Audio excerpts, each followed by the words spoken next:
the Alamogordo Desert, New Mexico. July 16, 1945, 5:27 a.m. In 3 minutes, American technology will change the world forever.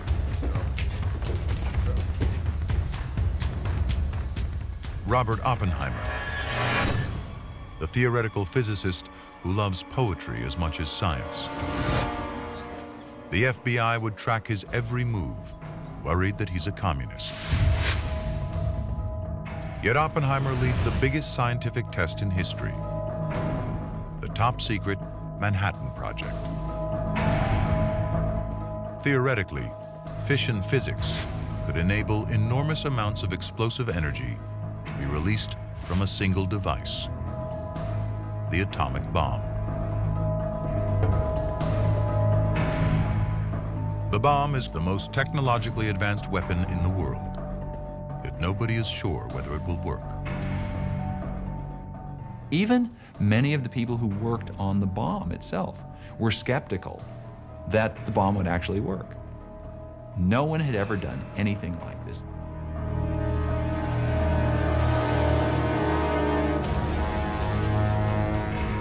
The use of bombing escalates on all sides in World War II, so that whole cities of civilians are being hit. Now the U.S. military hope a single bomb can destroy an entire city. Wreaking that kind of mass destruction, that was something new in the history of warfare. The atomic bombs put an emphatic punctuation to that decision, but the decision was way before August of 1945. If this test works, there are more atomic bombs to use on the Japanese in hopes of ending the war. 29. Deputy Commanding General of the Manhattan Project, Thomas Farrell, watches Oppenheimer. Dr. Oppenheimer grew tenser as the last seconds ticked off. He scarcely breathed. He stared directly ahead. 11, 10, 9, 8, 7, 6, 5, 4, 3, 2, 1.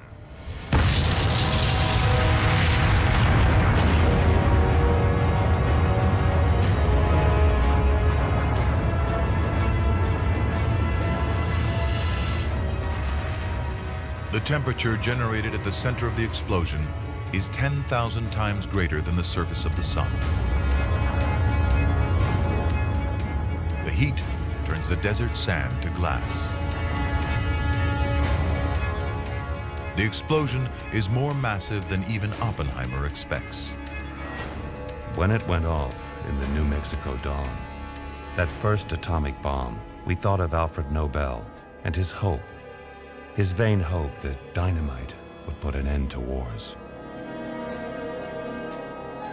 Even the scientists themselves recognized the gravity of that moment. And of course, Oppenheimer famously said, "I become death, the destroyer of worlds," quoting the Bhagavad Gita, and recognizing that man had really reached a turning point where the power available to us was almost limitless.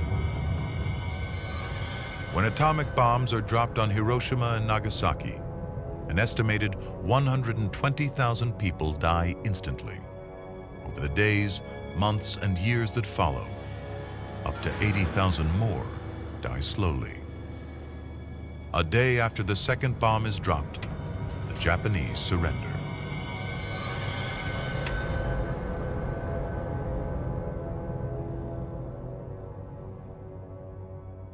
America's technical innovation is decisive in winning the bloodiest war in history.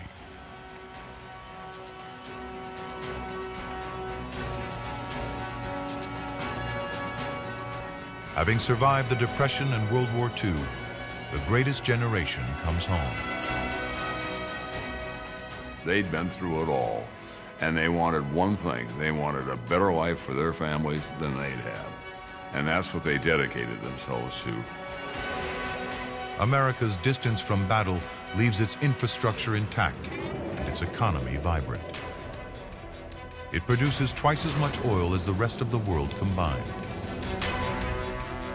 It has half the world's manufacturing capacity and 2/3 of its gold stocks.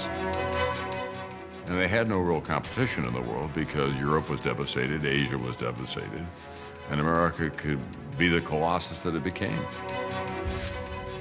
World War II transforms the USA in only 4 years. Americans make twice as much money as they did before the war.